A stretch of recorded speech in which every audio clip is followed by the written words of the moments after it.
Good morning night po sa inyo lahat mga kapatid. Pag-usapan natin itong ginagawa po ng ating ombudsman na tila ba ay pinipigilan ang Commission on Audit na gawin ang kanilang trabaho. Bakit? Kasi sabi po nitong Duterte appointee na si Martires, sabi rito Ombudsman wants COA to stop. Kung kay Kibuloy, stop! Eto pinapa-stop niya. Na gusto niyang itigil daw.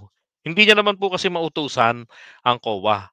Pero, in his opinion, dapat daw po tigilan ng COA ang paglalabas ng audit observations o yung AOM, yung Audit Observation Memo.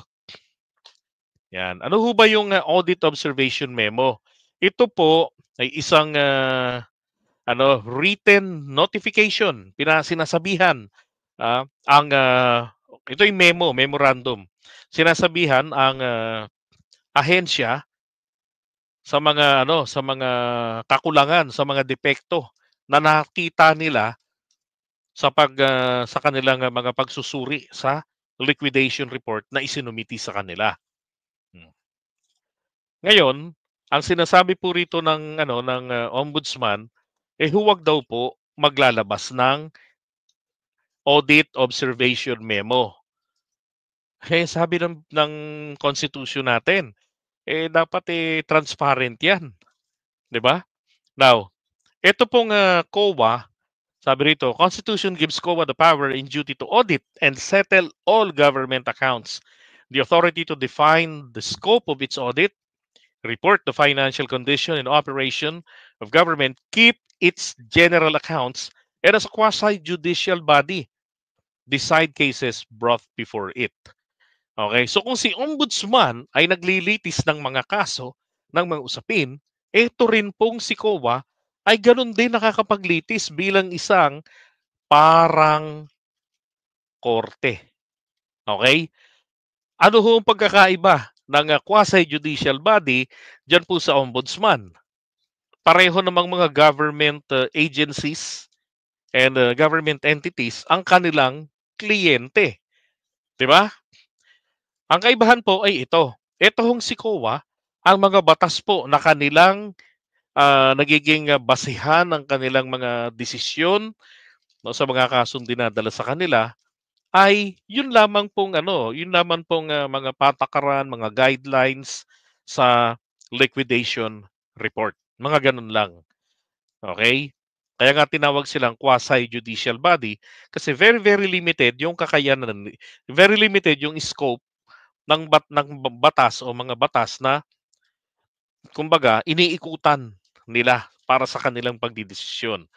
Yun nga, yung batas para po diyan sa pag-audit sa mga liquidation reports ng mga expenses. So, ang COA po, ito po ay independent constitutional commission katulad po ng Office of the Ombudsman, 'di ba? Sabi ko nga nung nakaraan, sa Office of the sa co-equal branches of the government, executive, legislative, and judiciary, meron pang iba na under po or nag-e-enjoy ng separation of powers, 'di ba? Yung pagiging independent nila sa isa't isa. O kaya lang sa ginagawang ito po ng COA, ang dating sa akin po parang kinukonsinti nila, 'di ba? Na huwag maglabas, pabayaan na pabayaan na lamang, 'di ba? Yeah, that's correct. Appointee po ni Duterte si Ombudsman. Oh. Next year, wala na yan sa pwesto. Paso na yung 7 taon niya. August 5, 2025. 'Di ba? Kaya ngayon ang dating nga pinipressure niya ang COA na magpikit-pikitan na lang ng mata. Ay nako. So grabe ano. Naglagay ng ombudsman tapos yung ombudsman hindi po independent ang trabaho. Taliwas. Dapat ini-impeach itong ombudsman na 'to 'di ba? Bakit niya bakit siya maglalabas ng ganong klase na na desire na hindi na lang niya sarilinin, Yung kagustuhan niya na tigilan daw ng COA ang paglalabas ng audit observation memo nito.